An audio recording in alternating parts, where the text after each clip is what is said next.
વિદ્યાર્થી મિત્રો, આપણે છઠ્ઠા ચેપ્ટરની અંદર જે લાસ્ટ ટોપિક વધ્યા છે એના વિશે આજે ડિસ્કસ કરીશું અંદર. તેમાં સૌથી પહેલો પોઈન્ટ આવે છે ઇન્ડક્ટર એટલે શું, એની વ્યાખ્યા, એનું સૂત્ર, એની અંદર સંગ્રહિત થતી ઉર્જાનું સૂત્ર આપણે મેળવવાનું છે અંદર. તો આપણે જેને ક્યારના સોલેનોઇડ કહીએ છીએ ને, એ બીજું કોઈ નહીં ઇન્ડક્ટર જ છે ભાઈ આગળ. બરાબર, એટલે કે છે કે જે પરિપથનો જે ઘટક આત્મપ્રેરકત્વનો ગુણધર્મ ધરાવે છે તેને ઇન્ડક્ટર કહેવામાં આવે છે અંદર. થાય છે શું, સોલેનોઇડમાંથી પ્રવાહ પસાર કરો છે, એના કારણે અંદર ચુંબકીય ક્ષેત્ર ઉત્પન્ન થાય છે. ચુંબકીય ક્ષેત્ર બંધગારો રચે છે, તો એ બંધગારો રચતા પોતાનું ચુંબકીય ક્ષેત્ર પોતાની સાથે શું થાય છે, લિંક થાય છે. એને જ આપણે શું કહે છે, આત્મપ્રેરણ કહીએ કે નહીં કહેતા. એટલે કે જે પરિપથ દ્વારા આત્મપ્રેરણનો ગુણધર્મ ઉદ્ભવતો હોય તો તેને આપણે શું કહીએ, ઇન્ડક્ટર તરીકે કહીશું અંદર. અને તમે જો જે રીતે આપણે કોઇલ દોરીએ છીએ એવો જેનો શું છે, સિમ્બોલ છે કે નહીં અંદર, હા કે ના. નેક્સ્ટ એ છે કે આત્મપ્રેરિત ઈએમએફને ઘણીવાર બેક ઈએમએફ તરીકે પણ ઓળખવામાં આવે. કેમ? કારણ કે એનું જ ઈએમએફ પાછળથી પાછું એની સાથે લિંક થાય છે અંદર. બરાબર છે, કારણ કે જે પરિપથમાં પ્રવાહમાં થતા કોઈ પણ ફેરફારનો શું કરે છે, વિરોધ પણ કરે છે. તો આપણને ખબર છે કે હંમેશા અહીંયા આગળ વિદ્યુત ક્ષેત્ર કે ચુંબકીય ક્ષેત્ર જે બી ઉત્સર્જ છે એવી દિશામાં ઉત્સર્જ છે કે જેના લીધે ઉદ્ભવે છે એનો જે લોકો શું કરે, વિરોધ કરે અંદર. ભૌતિક રીતે વાત કરીએ તો આત્મપ્રેરકત્વ એ જડત્વની શું કહે છે, ભૂમિકા ભજવે છે અંદર. એટલે કે જે રીતના યાંત્રિક સિસ્ટમની અંદર, એટલે કે યાંત્રિક તંત્રની અંદર આપણે જડત્વનું વાત કરીએ છીએ, એ રીતના ઇલેક્ટ્રિકલ સર્કિટમાં એનું ઇમ્પોર્ટન્સ કોની સાથે ઇક્વિવેલન્ટ થાય છે, આત્મપ્રેરકત્વ સાથે થાય છે. એટલે કે સાદી ભાષામાં M equivalent to the L in the electrical circuit. બરાબર, તે યંત્રશાસ્ત્રમાં દ્રવ્યમાનને સમતુલ્ય છે. તેથી પ્રવાહ પ્રસ્થાપિત કરવા માટે બે EMF વિરુદ્ધ કાર્ય કરવાની જરૂર પડે છે. આમ કરવામાં આવેલ કાર્ય એ ચુંબકીય સ્થિતિ ઉર્જા તરીકે શું થાય છે, સંગ્રહિત થાય છે અંદર. એટલે કે તમારા વિદ્યુતભારને કે કશુંક ને એક જગ્યાએથી બીજી જગ્યાએ લઈ જવો પડે. બરાબર, તો તમારે કાર્ય કરવું પડશે અંદર. બરાબર, અને આમ કરવામાં આપણે જે કાર્ય કરીએ છીએ એની અંદર કોઈક ને કોઈ સ્વરૂપે સંગ્રહિત થાય છે, એ સ્થિતિ ઉર્જા સ્વરૂપે થાય છે. પણ અહીંયા આગળ એની અસર ચુંબકીય સ્વરૂપે જોવા મળે છે, એટલે આપણે ચુંબકીય સ્થિતિ ઉર્જા કહેતા. જો ગુરુત્વાકર્ષણ હોય તો ગુરુત્વીય સ્થિતિ ઉર્જા કહેતા, વિદ્યુત હોય તો વિદ્યુત સ્થિતિ ઉર્જા કહેતા. એ ચુંબકીય થમ્સમાં થાય એટલે ચુંબકીય સ્થિતિ ઉર્જા કહીશું અંદર.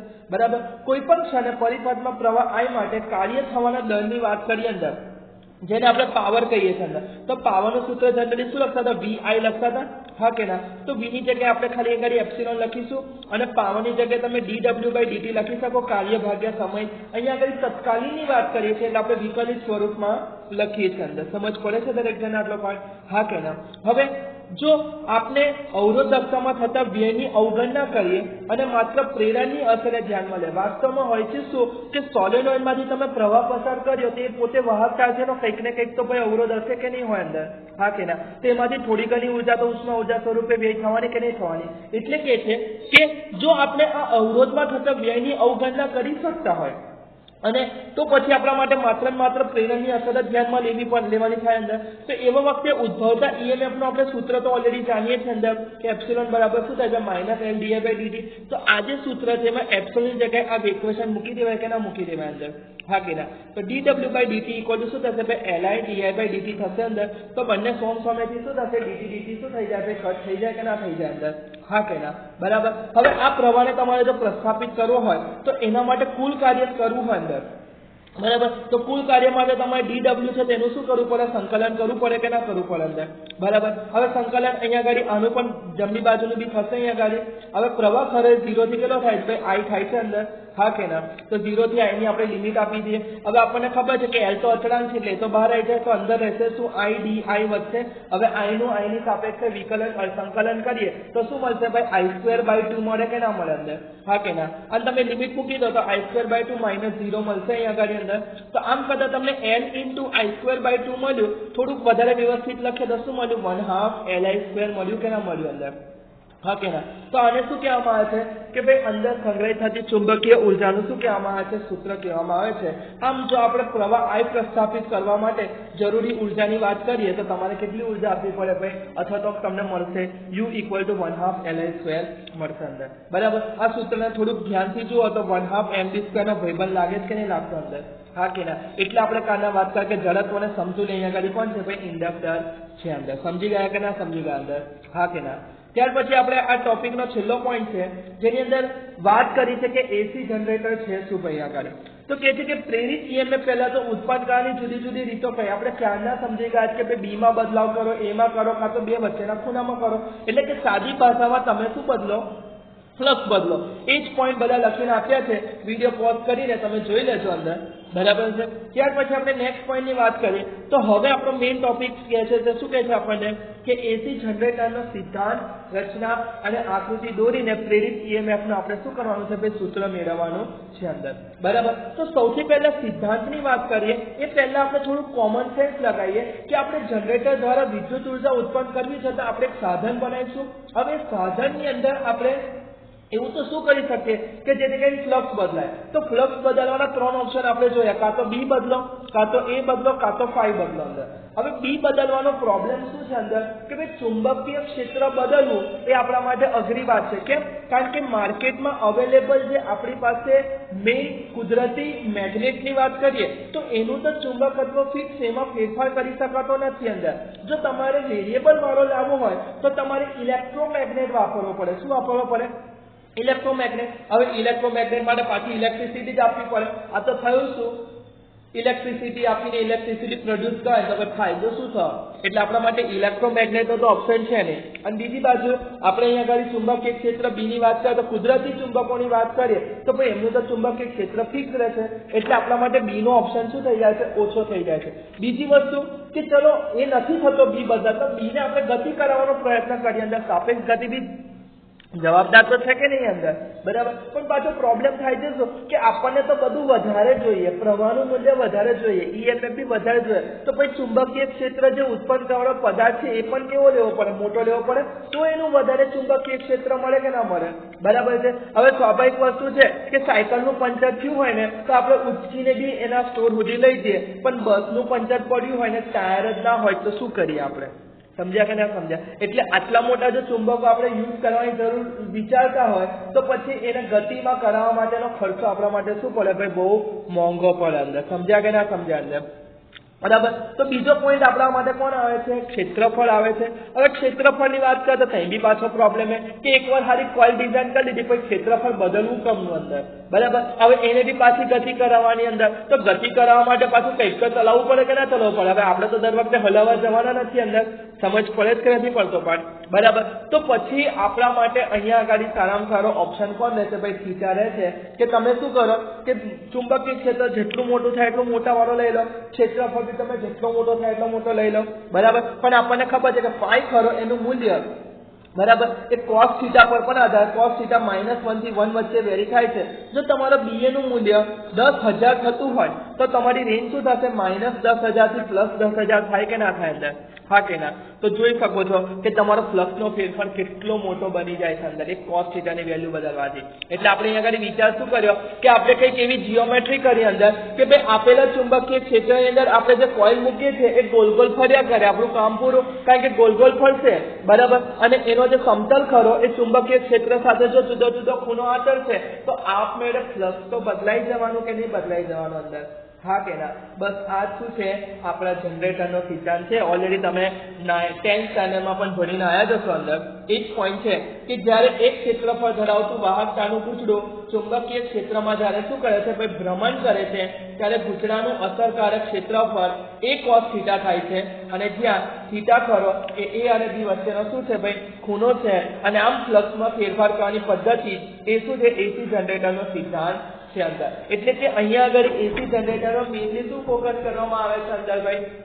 કે A અને B ને ના બદલતા કોઇલ ખરી એને ચુંબકીય ક્ષેત્રમાં ભ્રમણ કરાઈને એના ક્ષેત્રફળના સદિશનો B સાથેનો ખૂણો આપણે સતત શું કરીએ છીએ? બદલવાનો પ્રયત્ન કરીએ છીએ અંદર, બરાબર. એટલે cos થીટા બદલાય, થીટા બદલાય એટલે cos થીટા બદલાય, cos થીટા બદલાય એટલે ફ્લક્સ બદલાય. અને મેઇન મહત્વ તો શું છે અંદર કે પ્રેરિત EMF કે પ્રેરિત પ્રવાહ માટે B A કે થીટા ભારમાં ગયા ફ્લક્સ બદલાય તો ખાલી રાખો.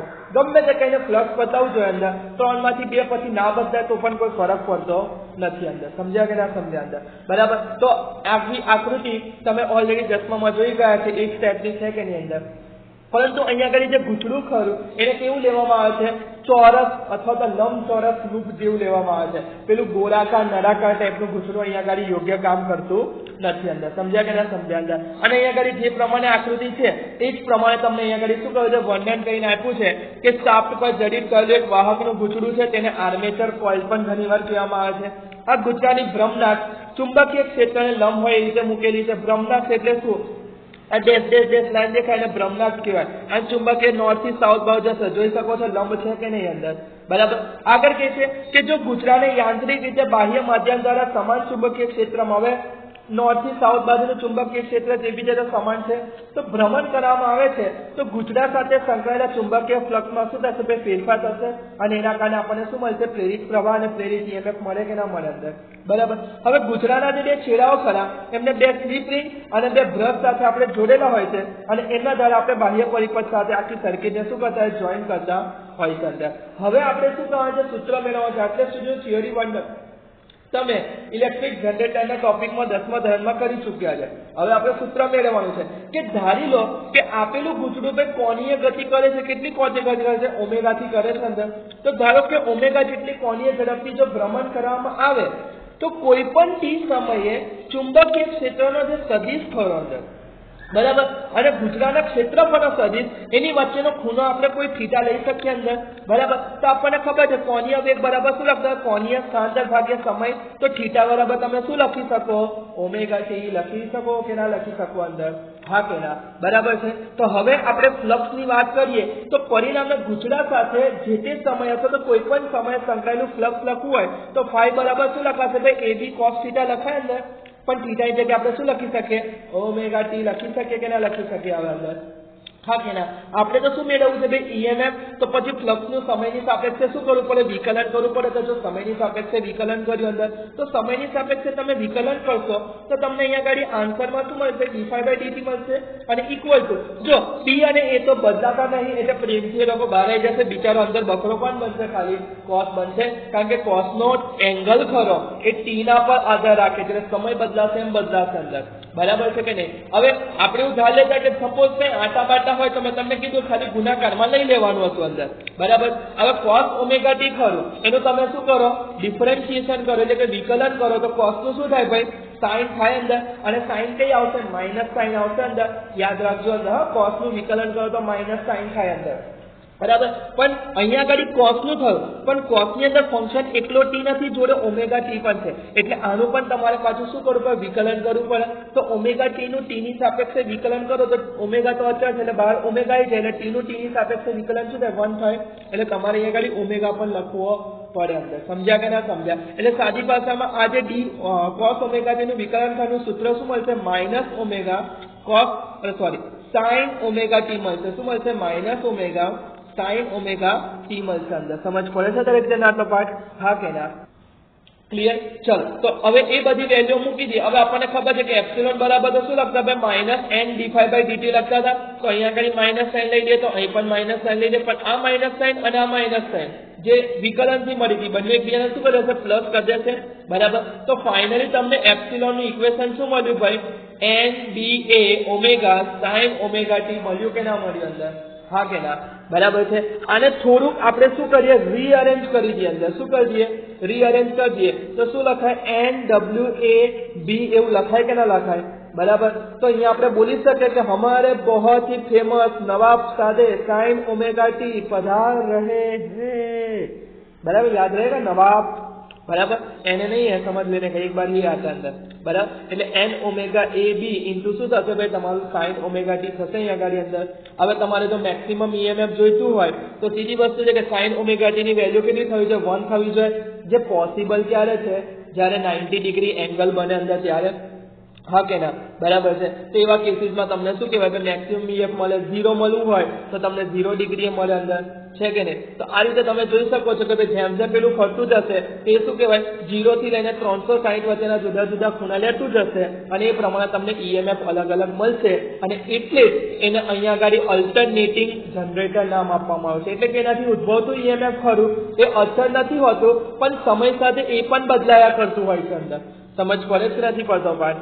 हाँ के ना? केम? कारण के भाई एना जवाबमां पण sin ओमेगा t छे એટલે sin નું મૂલ્ય જે ખૂણા પ્રમાણે હશે એ પ્રમાણે તમને જવાબ મળશે અંદર. સમજ્યા કે ના સમજ્યા? સપોઝ +10 અને -10 હોય એટલે +10 જેટલો મેક્સિમમ વોલ્ટ હોય તો +10 અને -10 ની બધી જ વેલ્યુ વાળું એક શું બનશે? વેવ બનશે અહીંયા આગળ અંદર. સમજ્યા કે ના સમજ્યા? એટલે એને એસી નામ આપવામાં આવ્યું છે અંદર. ક્લિયર થઈ ગયું દરેક જણને? હા કે ના?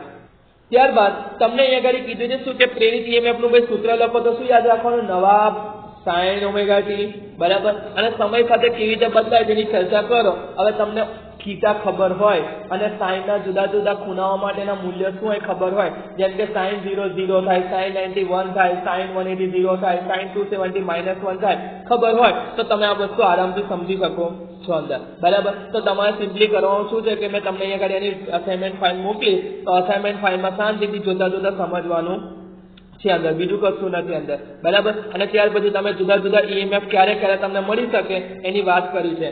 યાદ રાખો કે તમે ટોટલ એક સાયકલ પૂરી કરો છો એટલે 360 ડિગ્રી જેટલું કોણીય ભ્રમણ કરો છો તો એના માટે લાગતા સમયને આપણે આવર્તકાળ ટી કહીએ છીએ. એટલે અમુક જગ્યાએ તમને કેપિટલ ટી લખે તો પાછળ ગભરાતા ના. હવે એવું કહીએ કે ભાઈ 180 ડિગ્રી સ્થાનાંતર થયું છે કોણીય સ્થાનાંતર, તો સમયગાળો કેટલો થયો હશે? કેપિટલ ટી ભાગ્યા 2 થયો હશે અંદર, બરાબર. એવું તો આઈ થિંક આપણે 11માં કરી ગયા છે તો 12માં તમને બહુ વાંધો આવવો જોઈએ નહીં અંદર, બરાબર છે? ક્લિયર?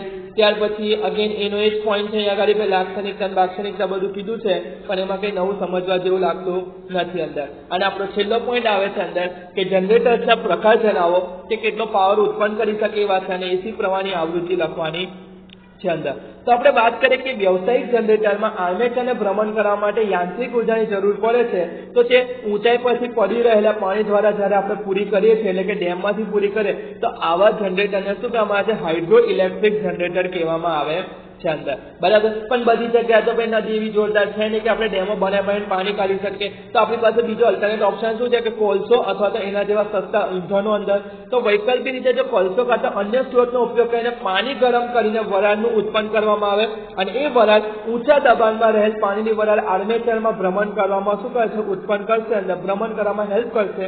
અને આવા પાવરને આપણે શું કહે છે? થર્મલ પાવર પ્લાન્ટ કહે છે. અમદાવાદની આજુબાજુ જેટલા પણ પ્લાન્ટ છે, બરાબર, તો કંઈક સારું નામ છે, ટોયોટો કે ટોટો એવું કંઈક નામ છે અંદર, બરાબર. એ બધા કયા છે અહીંયા ગાડી?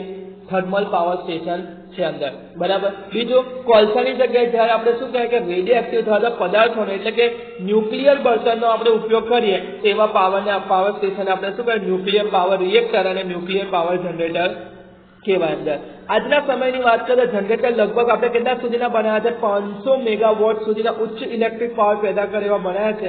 એટલે કે તે કોઈ 100 વોલ્ટનો એક બલ્બ હોય એવા 50 લાખ બલ્બને પ્રકાશિત કરી શકે છે એક સાથે અંદર. એટલી ઉર્જા આપણે એક જનરેટર ઉત્પન્ન કરી શકે છે અંદર, બરાબર.